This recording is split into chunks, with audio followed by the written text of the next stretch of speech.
Hello, everyone. Welcome to our virtual webinar this afternoon. My name is Shannon Rose Peterson. I'm the Director of Alumni Initiatives here at the University of Oregon Alumni Association, and I want to welcome you to an absolutely beautiful fall day here on campus right now. This is the start of week one, or I should say the end of week one, the start of fall term, and we're just so happy to be able to welcome you to this virtual webinar. I want to also thank all of our Alumni Association members who are tuning in today. Your dues help to make these programs possible. So thank you so much for your dedication to our community. I also want to thank everyone who submitted questions in advance for this. We've taken those questions into consideration. I've worked with Whitney Phillips, our presenter today. We incorporated a lot of those into the presentation. So thank you so much for taking the time to submit those. And so with that, I want to just welcome all of you once again to the Allure of True Crime with Whitney Phillips. It's my great pleasure to introduce Whitney, and she is the Associate Professor of Information Politics and Media Ethics and the John L. Hultang Endowed Chair in Media Ethics and Responsibility at the School of Journalism and Communications at the University of Oregon. She teaches classes in the Media Studies program, such as Intro to Media Studies, Media Ethics with a True Crime focus, cross-cultural monster narratives, and courses on elections during presidential and midterm election cycles. She's also a core faculty member in the folklore program. So Whitney, thank you so much for joining us this afternoon. Well, hi, thank you so much, Shannon. And hello, everyone out in the world. I will share my screen and jump right into it. So, as mentioned, I teach a class on media ethics, and I teach it through the lens of true crime. And to do that, I focus on three sort of overlapping areas, three units. And the first is the issues and ethics of amplification. So, what is publicized and to what effect? The other is issues of audiences. So, how media markets are created and satisfied, and then what people do with the media that they're interested in. And then also issues of representation. So, what stories get told, who gets to tell them, what stories are not told, and all of the various ethical complications that exist within those three categories. And so then before I jump into what some of those ethical complications actually are, I wanted to make sure that I was able to define true crime. I talk about it in a way that is a little bit different, maybe than what you're used to seeing. Oftentimes it's just used to describe a certain kind of TV show or a certain kind of podcast or book. But my definition is broader than that. It is information about proven or alleged crime that serves at least some entertainment function. And what that involves is news stories, podcasts, television shows, books, blogs, social media, and within that, depending on the demos, they could be TikTok, it could be Facebook, could be Instagram. And it also includes just the goings on of true crime influencers and other kinds of content creators. So why do I include social media in my, especially social media participation in my definition of true crime? The answer is that the more engagement a particular crime story gets on social media, the more likely it is to end up featured on a show like Dateline or any particular podcast episode, and vice versa. So the kinds of stories that get told in sort of more traditional corporate media, those also are the stories that drive a lot of social media engagement. And there tends to be just generally a reciprocal relationship between those two categories. So for me, I don't try to disentangle those things, especially when I'm teaching classes on media ethics. Students might not have they may not be true crime fans, but they certainly use social media and they certainly see violent crime or discussions of crime discussed, represented on social media. So this is a way for me to be more inclusive in the kinds of conversations that I can have both about true crime and then also just in my classroom. So, a couple of things to cover before I jump into the ethical complications at play. And these things feed into, or at least the distinction between what is new and what is not new, that helps us have a more nuanced conversation about ethics. So, the first point to cover in that regard is that fascination with true crime is absolutely not new. Since the 16th century, audiences have been clamoring for what would be described as, I mean, the term true crime didn't exist then, but we could sort of retroactively apply that term. And so audiences have been clamoring to hear more about violent crime and other kinds of criminal activity. And then producers of those media have also been capitalizing, often literally, as in making money off of those kinds of media and those kinds of crimes for hundreds and hundreds of years. And going all the way back to the beginning, that can take the form of murder ballads, so stories about people who have been killed, woodcut images, broadsides and posters, published trial accounts, illustrations of executions, those were very popular, pamphlets on crime. And then once you start getting into the printing press era, you start to see penny dreadfuls or penny bloods, cheaply produced stories, both fictional and sort of quasi non-fictional about crime. So these media have just spanned centuries, and they are multimodal. They have through their history taken many, many forms. The other thing that is not new at all is sensationalism. Sensationalism is the foundation, or at least it is pretty much baked into the cake. It is very rare to encounter a true crime story that does not contain some elements of sensationalism, in part because sensationalism has been sort of the guiding media logic, in the West at least, for hundreds of years. What it operates on is a logic of exposure, on hyperbole and excess. It focuses on monsters, both hidden and in plain sight, and it is replete with variously lurid details. It focuses on idiosyncratic, gratuitous details. All of those things should seem pretty familiar, because again, it's not just that this underlies true crime; it underlines popular media, and has in the West for hundreds of years. And its appeal has long been linked to the attention economy, which is the capitalist imperative to capture audiences and increase profits in doing so. And a critical point, which we can talk about during the Q&A if you would be interested, sensationalism isn't necessarily bad or destructive to society, and it does not necessarily imply that information is false. It is a rhetorical style, it's a way of packaging information. But the most important point for now is that sensationalism is not new. Another thing that is not new is playing with disaster. News coverage and the overall theatricalization of trauma, of crime, of violence, that also has for centuries generated all kinds of ambivalent humor, or other sorts of playful or macabre audience engagement. The rise of television in the 1960s really accelerated that, but as long as crime and trauma has been theatricalized, including through theater performances, you see this kind of play. And so initially, many in the audience might be thinking, well, why am I talking about humor and play at all in the context of true crime? The reality of true crime, especially when you think about it in this broad way that I do, that play and humor and even forms of trolling are sort of they are pervasive in the overarching genre, but that's really under theorized. But when you look at very popular sort of subforms of true crime podcasting, for example, the true crime comedy podcast is sort of the standard, that people kind of making not necessarily light of the crimes, but making jokes while they talk about crimes. Very, very common.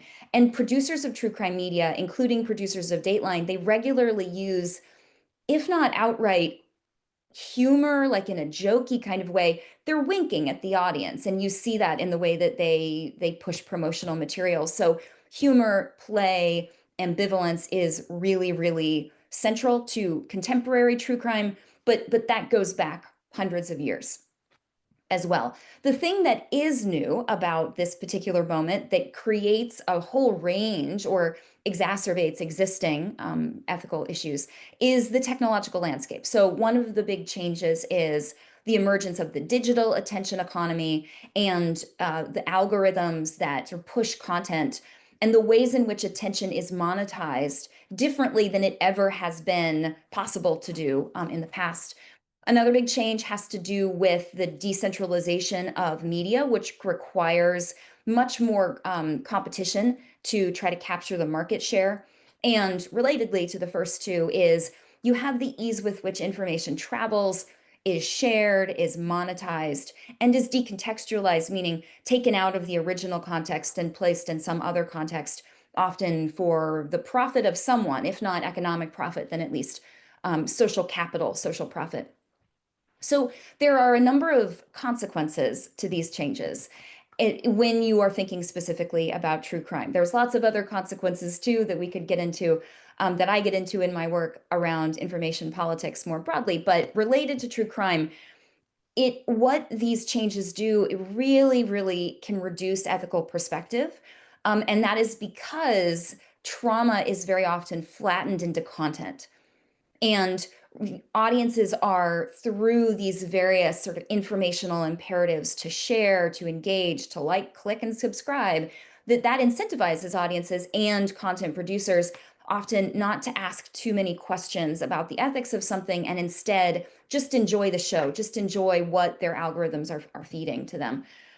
There also is a significantly increased competition for eyeballs. I describe this as informational Darwinism, which incentivizes what can be understood as a kind of maximalist approach to communications: big, loud, trollish, all caps letters, trying to get people to engage. And what this also does is significantly increase the stakes of play. And again, there are these incentives to bring humor or other forms of playfulness into true crime, in part to tap into multiple audiences, because even audiences that may not love the crime part, they could be drawn in through humor, through memes, through other means that people or groups can try to build brands on top of. And trolling is a big component of this, trying to rouse people's attention, often in negative ways. And that's all baked into the cake of where we are and changes in our information ecosystem. And what all of it does together is it just significantly expands the reach of true crime and other violent or traumatic content. People who are not actively seeking this content out, who are not fans of true crime per se, still can find their social feeds sort of inundated with content around trauma and around violence. A recent example of this is the millions of people, including way too many children, who were able to observe, who were able to see the Charlie Kirk assassination. That content, I mean, the fact that it even was described as content is sort of telling, but that those images, that video, sort of arrived at people's doorsteps, even if they weren't asking for it and didn't want to see it. And yet there it was. So those are all reflective of the kinds of changes that exist within our information ecosystem currently. And all of that together, it just creates more footholds for more ethical problems. Some of them are obvious, some of them are less obvious. So I'm going to turn to those now. And in order to do this, I'm also going to be shifting to assertions about why people like true crime. So killer curiosity. And the network dynamics that I just described, the ethical consequences I'll be talking about, and the fact that people do like these media, all of it works together in consort. And I'll be bringing all of this together by the end of our time today. And in order to think about this, we've got to think in two different directions. The first is the is of true crime, the fact that people do engage, they do like true crime for these reasons. But the second question is an ought question, namely, should they? Should they engage in these behaviors? Should we be comfortable with the ways that people engage with true crime? And so, to really get an understanding of the topic, we have to identify what is, but then also what ought to be. So, that's what I'm going to be looking at now. And the most straightforward reason, so what I'll be doing is I'll be articulating the dominant reasons that people enjoy true crime, and then talking about some of the associated ethical consequences and complications. But the most obvious reason that people like true crime or engage with true crime is that they like it. It's because it's entertaining, it's compelling to them, because mystery is something that people like. And it seems maybe like an obvious point to make, and it is in a way, but just the fact that people enjoy it, they keep coming back to it, is really a fundamental driver of why people enjoy these media. So not only is that the most clear-cut reason that people engage, it's compelling storytelling, that's also the source of the most obvious ethical complication. Namely, that when unchecked, this pursuit of entertainment very, very easily results in the flattening of other people's trauma into profit-driven content. And the reason for that is the central question tends to be under this kind of within this context, what story is interesting to me, or conversely, what story is not boring to me? That it's a very kind of self-focused pursuit of what your interests are.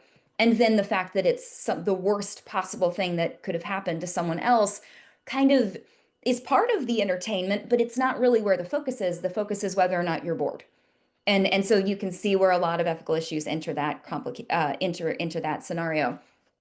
And what this reflects, it is less reflective of people turning away from their humanity or their human decency, and it is much more reflective of them turning towards the attention economy and its affordances, the way that things spread so easily and people can engage so easily.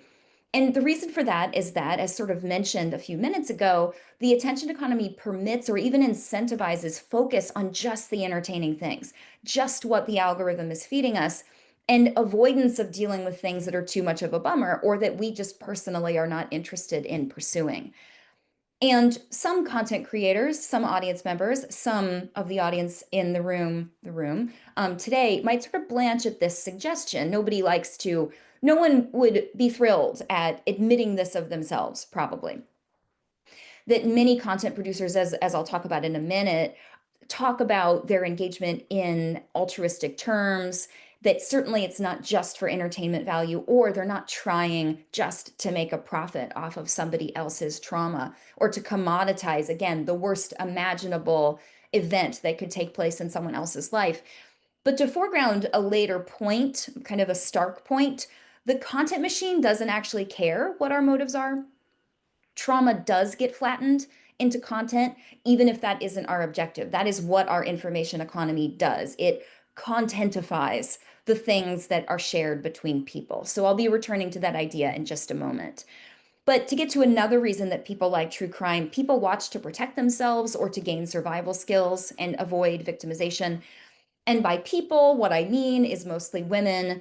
A variety of scholars who have done research on true crime have really, including Amanda Vickery, whose work I highly recommend, have really emphasized that women tend to be the target demographics and they tend to be the self-selecting audiences for true crime media.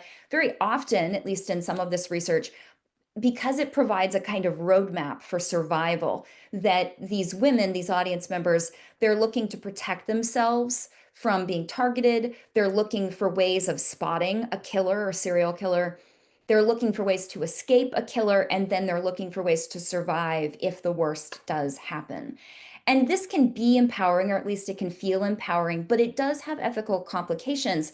And one of those that I discuss in the class is the misperception of crime statistics that can result. The dynamic here is that true crime media, especially corporate media, it overwhelmingly features conventionally attractive white women victims framed as good victims. So they live, quote, normal lives. They haven't, quote, done anything wrong. And there's a lot to say about this dynamic historically and in the contemporary moment. But there is one very measurably true thing as it relates to informational Darwinism, and that is the fact that certain victims are better for clicks. And the victims who are better for clicks align with this true crime adage. Things like that don't happen to people like this.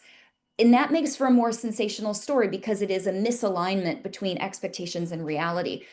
And this dynamic helps to explain why it is that certain stories end up going viral with certain victims, primarily white ladies, also white children.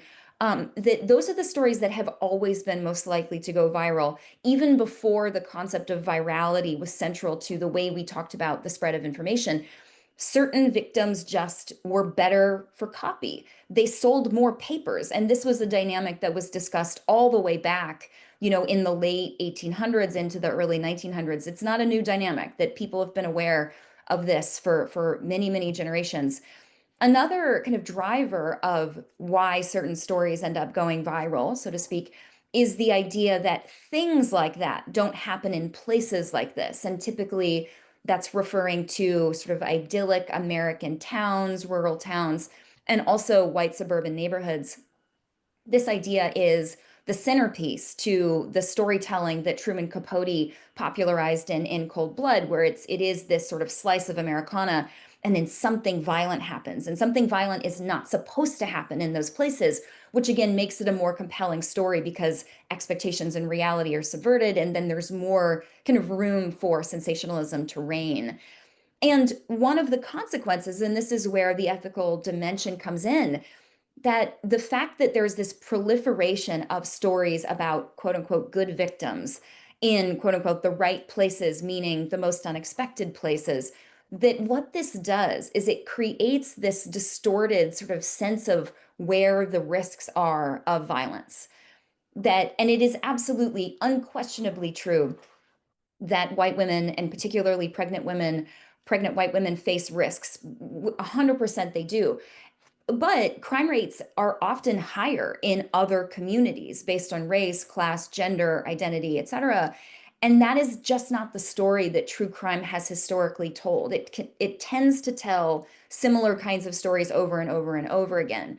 And the consequences of that is it directs concern and therefore resources or public attention, including focus of law enforcement, away from other categories of people who statistically experience higher rates of violence. So, sex workers, unhoused people, indigenous people who could benefit from more representation, more amplification, and more audience engagement, to harken back to the categories that I discussed at the very outset of this talk, that they could benefit from that, but they're less likely to get it because only certain kinds of stories are told and retold and retold and have been for the last several generations.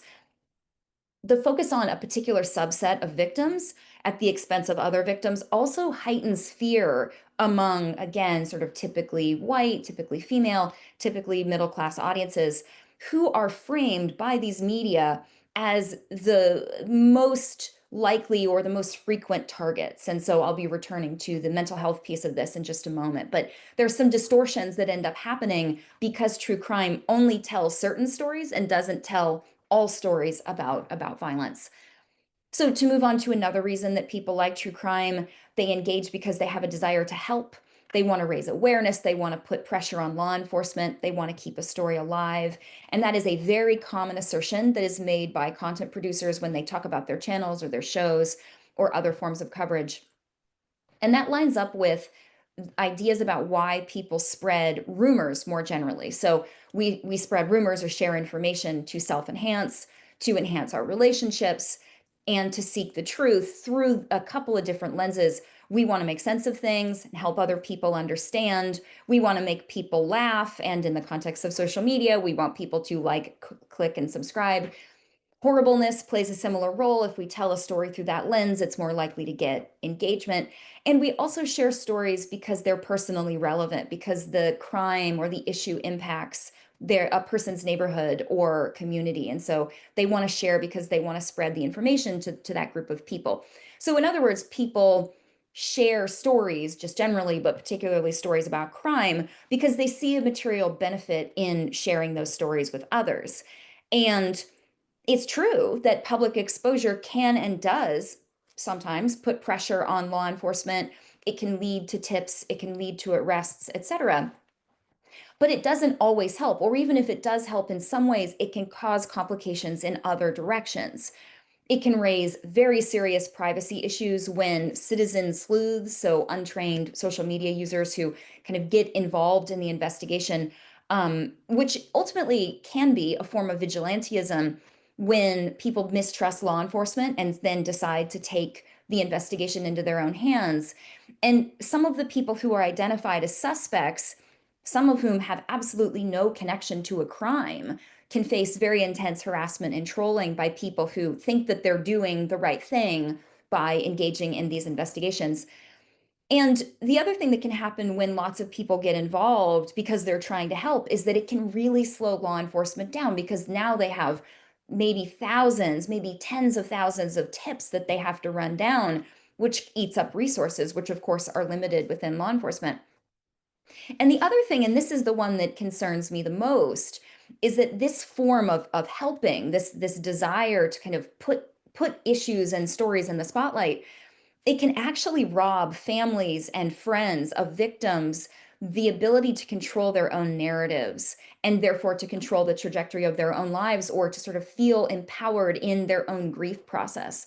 Because how a family member or a friend feels at the start of a story, let's say if someone is missing, all someone wants is law enforcement attention, media attention. But then, depending on what happens over the course of the investigation, that family member or friend may decide that they don't want that attention anymore, but they can't take it back, especially once their story has become content for other people to consume. And this again speaks to the challenges of, or the inherent complications of the information ecosystem. It doesn't care what somebody's motives are. Even if you're trying to be helpful, even if you're trying to do right by law enforcement or by the family or by the friends of victims, even the most careful and responsible forms of attention can have unpredictable and sometimes very harmful downstream consequences. And there are other ethical consequences that emerge from especially intense engagement with true crime, but this is true of any of the dynamics that I've discussed already. And that is related to what Amanda Vickery describes as the fear cycle. So a person becomes afraid of victimization. And so they tune in to true crime to learn survival strategies and techniques. But then the more that primarily she encounters, the more aware of various risks she becomes, or more convinced of those risks she becomes. And then the more aware of those risks she is, the more fearful and therefore more attracted to true crime. It's a cycle that goes on and on and on. And so true crime engagement, for this reason, tends to beget more true crime engagement. And the more true crime engagement there is, the more likely there are to be mental health consequences to engaging. And some of those risks, not everyone experiences these risks, but some people do. And when they do, it can take the form of hypervigilance, being fearful in their own homes, just overall wariness of other people, increased anxiety levels, vicarious trauma.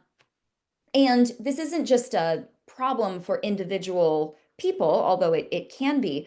Mental health consequences have ethical consequences. And this is a really important component of the research that I do, namely the relationship between how we're feeling and what we're sharing. And that is where information politics and media ethics for me comes together. Namely, the more activated a person's nervous system is for whatever reason, the less precise or considered they tend to be in their speech and listening abilities. And that increases the likelihood that they could share too much or the wrong kind of information about true crime, or just share any kind of information in a problematic way. And this dynamic has to be considered in the broader context of the overwhelmingly stressful nature of social media and also just our political context more broadly, that our networks and our politics set us up to be kind of perpetually activated. And what that does is it diminishes our perspective, our emotional regulation, our ability to show empathy to others, our ability to distinguish real from imagined threats, and just generally to imagine consequences. So if we have that diminished ability, it diminishes our ethical awareness and then raises the likelihood that problematic outcomes will result. And so all of that, those are all big issues, and I hope we get to talk about them at the end during Q&A. But the final reason that I want to offer as I then sort of wrap up is the final reason that people engage with true crime, which also is the most subtle, and I would argue has the most unwieldy and sort of tricky ethical consequences. And that is the fact that many people approach true crime as kind of chicken soup media. It's not just that it's entertaining, it's not just that they like the mystery, it's that they find true crime relaxing. And, when I say people relax watching true crime, again, primarily because of the demographics of the genre, it's mostly women sort of finding that they relax by watching mostly women, and very often women that look like them, be killed. And countless students and other fans of true crime who I've talked to over the years, they describe watching or listening to or just otherwise engaging with true crime as a form of self-care, It's a way for them to wind down when they're stressed out. It even is a way for them to fall asleep. I've known many people who listen to true crime shows as they're going to bed. And the reason for that is the familiarity of true crime. The storylines are very familiar, almost predictable, especially given the prevalence of certain kinds of good characters, certain kinds of narrative arcs. The same kinds of stories get told over and over and over again, and that begets a kind of familiarity. And the pacing within those narratives is also familiar. The sounds are also familiar. And so, what true crime allows fans of it to do is to sort of, they're able to pay a kind of soft attention. It doesn't require very much mental energy. There's just something soothing about the familiarity of all of the elements of true crime. As I said, this is one of the most subtle kind of places, and also for many people, this can be maybe the most disturbing element of true crime fandom, the fact that it is a form of relaxation. And the ethical consequences are, again, sort of obvious and also not so obvious. But to get back to the attention economy conversation, the things that get the most engagement within our attention economy are the things that are most likely to be replicated by content producers because people want to do the thing that has already been proven to be successful. That's why there are so many remakes of films, remixes of films. The formula has already been proven to work. So you know you're more likely to get your return on investment. And the more replicated something is, the more familiar it feels. The more familiar something it feels, the more people tend to like it or be drawn to it, or at least just sort of tolerate it or expect it as, or think of it as a kind of the cultural oxygen that we breathe. And we spend quite a lot of time talking about this issue in class of how people kind of cultivate interest just because they're familiar with something. And one of the results of that is that the more people tend to like something, then what do? They're more likely to click on things that are like that. And then you go back to the start of the process. So the more clicks and engagement there are, the greater the incentive for content producers to keep creating those kinds of things. So it goes around and around and around in this sort of self-reinforcing loop. When that familiar thing that people like is violence, and often sexual violence against women, and when true crime as a genre helps to replicate and further normalize the presence of that kind of violence against women, then what does it mean? How should we feel about the fact that many people, mostly women, again, watch true crime to relax? And this is where we start to jump from the is to the ought. So many women, to sort of put it a different way, many women watch true crime because it's broadly enjoyable and it's relaxing to them. The question is, should it be? Do the consequences outweigh the social consequences outweigh the personal benefits? And the unfortunate, or I think kind of fortunate reality is that I don't know how to answer that question. In fact, I don't really know how to answer many questions about true crime. I would say that some individual specific true crime shows and influencers can make ethical choices and that try to sidestep some of the most egregious issues that I just described. And audiences can try to engage in ethically sensitive ways. There certainly are more and less responsible ways to engage with true crime. But the reality is that the broader information ecosystem is not designed to be ethical. It is amoral at best. And so where does that leave us? And the answer is uncertainty. And I actually think that that is where we should be. And I'll explain. So again, the sort of main, or just to maybe summarize, encapsulate the furrowed brow that I've had as I've talked about these issues today, the main issue that I ultimately have with true crime is that the underlying ethical concerns and complications are very often and very easily obscured by systems, informational systems that do not encourage users to ask hard questions of the informational systems or of themselves. We are not encouraged to do that. We are encouraged to enjoy the things that we enjoy.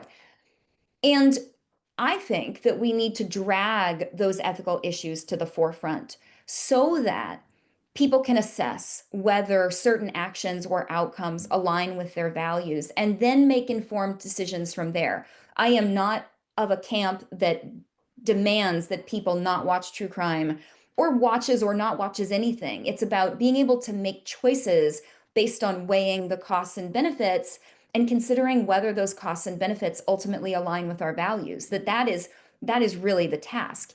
Our informational systems make it very difficult for us to ask those questions or to even know that those questions need to be asked.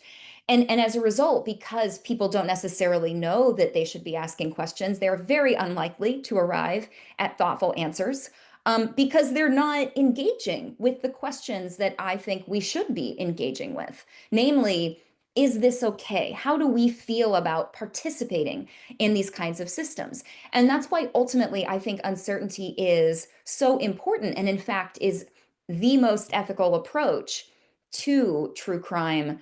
Because not being sure about your position, whether it's about true crime or a political issue or something, whatever it is, not being totally sure, being open to uncertainty is the best catalyst for asking questions and for, as a result, self and cultural reflection. So, with that, I would love to hear about your reflections and your questions. So, I will stop sharing my screen and I am with you. I am interested in whatever questions you might have. Whitney, that was fantastic. And a lot to think about for next time I'm watching Only Murders in the Building, which is one of my favorite shows. But it's just so interesting for this context. So I want to remind everyone at the bottom of the screen, you'll see a Q&A button, and that's a great spot for you to go ahead and submit your questions. It looks like we have a couple questions already. The first one, the anonymous features of social media appears to favor more extreme content. Should social media require to share the person's hate history? Would this encourage a more merciful and less prejudice? Oh, I'm having a hard time. A prejudiced community response to true crime social media response. That's such an interesting question. It reminds me, so I started my academic career right on the other side of camp. Or wait, no, I'm at home. I'm pointing to campus, but I'm at home. I got my PhD from the U of O in English in 2012, and my research area when I was a grad student was internet trolling on 4chan. And a lot of questions arise. So this was in 2008 when I started doing this work, and one of the persistent questions that I got and others of us in that space got was, you know, people behave terribly anonymously. So should we require people to post under their real names?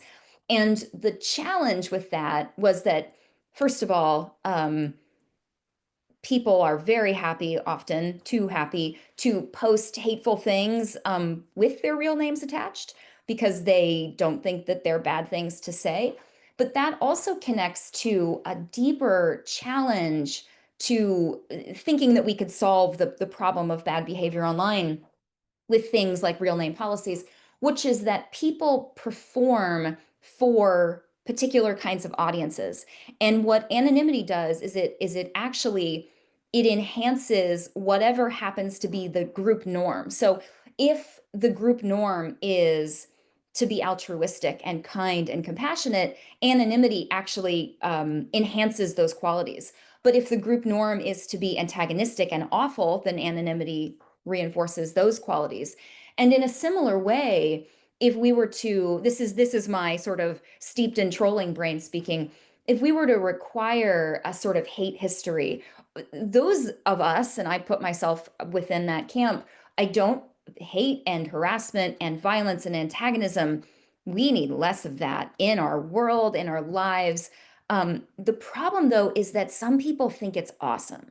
And so the people who are really opposed to hate, harassment, those kinds of things, and who are, committed to cultivating a more pluralistic experience for people online that's more inclusive of different perspectives, that could be a deterrent, that could really make a difference.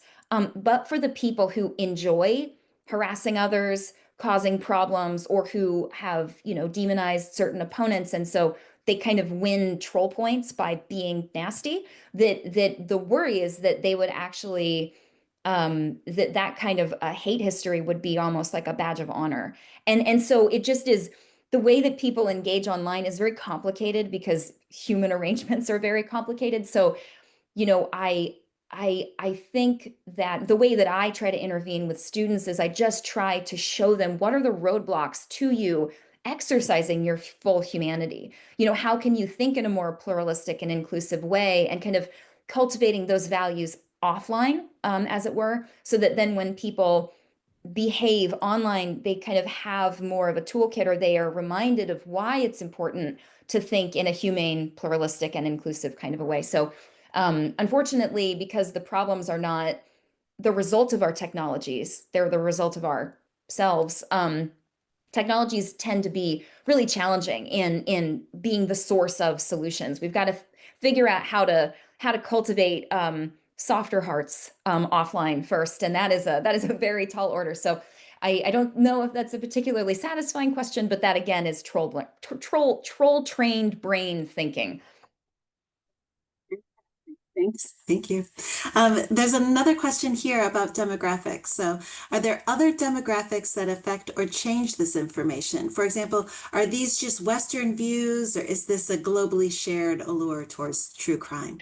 That's such a good point, and I can speak to the context that I have done my most that where I have done my teaching and my research, which is in primarily English speaking context. There are true crime communities around the world, but they what I do know is that there's more that different true crime communities sort of take on the flavor of different cultural characteristics, and so it would be I would not be able to speak to exactly the ways that other communities of true crime participants around the world map onto or don't map onto what happens in the States and in the English speaking world, because that's just what I am most familiar with. And the sort of storytelling tropes that are most common in the US and in the West, so what the English speaking parts of the West in particular, those are so central to the kinds of stories that get told. So you really need to have cultural literacy in order to be able to do comparative analysis.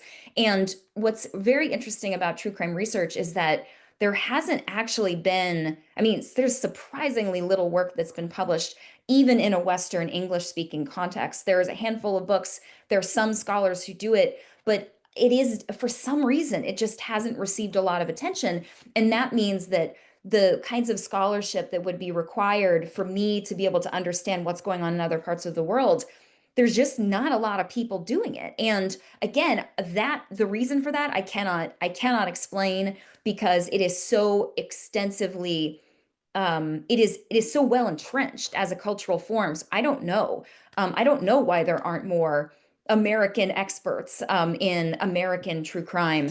So yeah, but it is focus on crime and violence certainly is a global phenomenon, but I can only speak of the piece of the pie that I really have purchase on.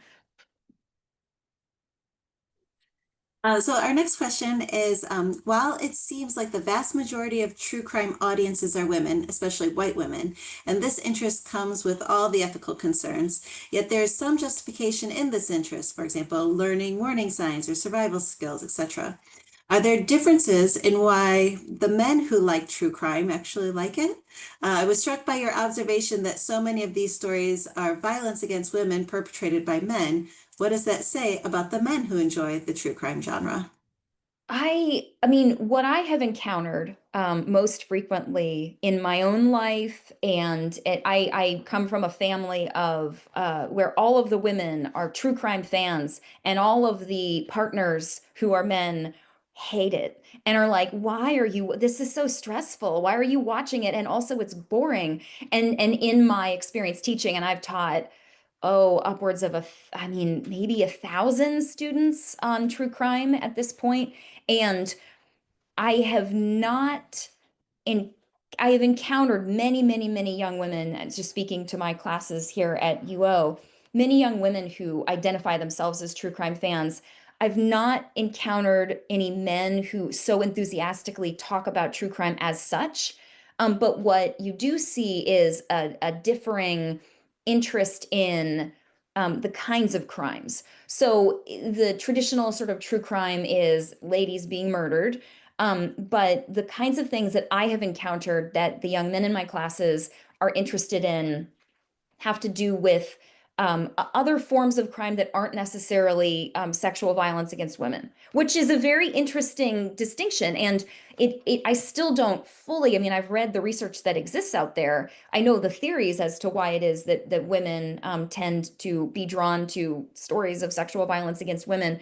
But it still is not a totally satisfying explanation, especially given how infrequent, or at least, I mean, it could be possible that some of these men in my class are interested and don't want to admit that, but I certainly don't get droves of men talking about their interest. And in my own life and in the other research I've done and the things that I've read, there's other kinds of crime interests, but it's not the same kinds of interests that you see again and again and again, very predictably within women. So it, it is still to me a bit of a mystery, which is why it is continually interesting to teach this class, because I get increasing sort of perspective from working with more and more students at a time.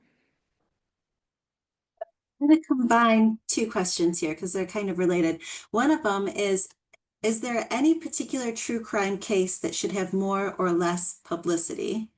And then the kind of combined question is, while I realize this is an individual choice, do you have some true crime shows, podcasts, etc., that you think handle these sensitive topics ethically? Oh, oh, do I think that, well, so the question about do I think that the shows, I think that a lot of shows try. I mean, I think that if you were to talk to the producers of Dateline, which is like the classic sort of standard bearer of both television production, but then also they have they're very strong in the podcast game now. If you talk to those producers, I'm sure that they talk a lot about trying to do right by the family members. And even within Dateline, sort of looking at the listings of the different episodes over the last few years, they have tried to diversify more. They do try to tell stories more from a victim-centric perspective, but those kinds of better practices, so looking at the victims, looking at the impact of crime, as I said, it still can have these unpredictable consequences, because when a particular person or family agrees to participate in a program in one moment, that doesn't mean 5 years down the road, they're still going to want their name for perpetually connected to this moment of trauma. So yeah, there are definitely are some producers who I think you can see them trying hard, but it can't mitigate the overarching sort of backdrop of violence and trauma becomes content. I will say that one film that I show in all of my time in looking at true crime and thinking about these issues, there is one film that I've encountered that I would say is non-sensationalist. And so it's very interesting. I show it to my class, and it's called Bring Her Home, and it's focused on the issue of missing and murdered Indigenous people. And the story, I mean, it's a documentary. It's following several women, some of whom have been victims of violence, sexual violence, some of whom are the family members of people who have been killed. And one of the women also is a representative, is a in the state legislature. So just talking about sort of advocacy related to various kinds of laws to try to address the issue of missing and murdered Indigenous people. And the film does absolutely everything opposite. It doesn't even really acknowledge that the murderers exist. I mean, the murderers obviously exist because people are killed. They don't they don't linger for 1 second on the question of why. The film is not interested in the question of why. The film is not even focused on the victimization of these women. I mean, that's a backdrop of their experience, but it is so much more focused on their spiritual, emotional, creative totality. What are their lives like? What are they like as people? What are they like with their families? It in some ways the crime and the violence it's always a backdrop, but it's not the focus. The women are the focus. It doesn't do jump cuts. It doesn't have atmospheric padding. It doesn't follow any of the rules of true crime. And I tell my students, you will probably feel bored as you're watching it. Your brain is going to itch at you because it's expecting certain markers of sensationalism to be met, and it will refuse to do that. And so at first, the feedback I've gotten when I've taught this, at first they're sort of like, why is it so quiet? And then like the show itself is quiet, contemplative, reflective.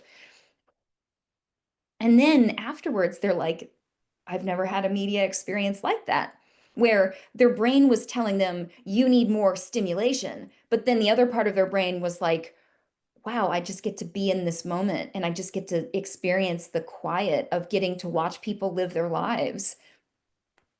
It's really powerful to see the students respond in that way. And so that is, I mean, as a true crime show, it's not going to be the most compelling thing in the world, but it does show what true crime could look like if sensationalism were extracted a little bit, like if we focused more on the beauty and quiet of living in an everyday kind of a way versus focusing on these acute moments of trauma and horror, which even, shows and podcasts that are victim centric, they're still focusing on the horror, and they're defining these people often in terms of the crimes and tragedy that befalls them, not how sweetly they talk to their kids during breakfast, right? And so I don't know if I could say I recommend any of it, because the backdrop, recommend is maybe the wrong framing. I find it very interesting when things subvert the expectations of the genre, which are so entrenched and are very, very hard to shake off. But that film, Bring Her Home, you can stream it on, I think it's housed on PBS. And if you want to see the opposite of what true crime is and maybe what true crime could be, then that is what I would recommend first and foremost. Thank you for that recommendation. And on that kind of same topic of like the personalization of it, I wanted just to read this one question here. As someone who watches true crime, it was a strange position to be in when the Golden State Killer case broke wide open because my godfather was one of his victims and it was suddenly in the news again. I was an adult who didn't have that info previously, and when I listened to the audiobook by Michelle McNamara, I had to skip the chapter on him. It made me more aware of what that attention can do, but at the same time, I also understand the desire to study it and see it as a roadmap. How do we best balance this desire and the desire of many of us women, or the desire many of us women have to see this as a puzzle to solve with the quote flattening of trauma? It's so hard. It's such an important point. And it's actually, so in my class, I teach I have my lectures and I have my units. But I have the students choose a true crime text that they will then be analyzing each week using the concepts that we take from class. I want to give them a full range of options, including if they want to just look at sports crimes or doping scandals or whatever, because I never know what the experiences of my students are. That statistically, if I'm teaching a class with 200 students, it is maybe not guaranteed, but there's a high probability that someone in the room has been the victim of certainly sexual violence, or at least a family member or someone has maybe violent crime. I can't make assumptions that they will be in the right, that they would be able safely to engage with media about violence. And this sort of gets to the question, because one of the most important reminders is that true crime is people. It's people. And that is a very obvious thing to say for anyone who has experienced this kind of crime, tragedy, who knows that their skin, their bodies are in the game. This is not just an abstract idea of content. This is about the viscera of life. And that is a reminder, reminding students just by saying, I don't want to force you to watch something that's violent because I don't know what you've experienced in your life. And I am not here to traumatize or re traumatize you. Just that reminder for all the other students in the room, you don't know who's sitting next to you. You don't know the experiences that they've had. And I think that bringing that understanding of it's people, it's people, it's people into your engagement practices. Again, I don't tell people they shouldn't watch true crime. It's that keeping in mind that it's people and asking yourself, what are my values? What's the cost benefit here? What am I feeding into? What am I perpetuating? What am I normalizing?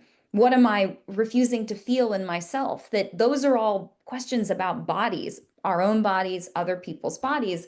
And if you approach the media with that in mind, with the visceral embodiment in mind, it's easier to make or to understand the kinds of ethical questions or ethical pitfalls you might fall into. And that's the best I've got, that there's just no, other than being worried about it all the time, which is how I do it, because I was a fan of true crime, and then I started studying it, and now I just am always confused about how to feel about it. Um, and I think that that's right. And I think that getting too comfortable in how you feel about it, that's where the problems really come in. So as long as you're feeling worried, then I think that that's the right answer.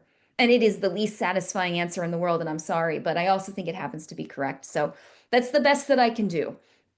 I wouldn't apologize at all. I think it adds just like another level of the like our fascination with it. And like when we're consuming this media, like it gives us even something else to think about as well, like more reflective as well. So I think that's a really great comment that and a great way to kind of end on things. So thank you so much, Whitney. I really appreciate you taking the time to share your research with us and just kind of scratch that itch for true crime that so many of us have, especially when it gets to be fall and like Mhm. cozy and spooky season. So thank you so much, Whitney, for joining us. You're so welcome, and thank you, everybody, and go Ducks.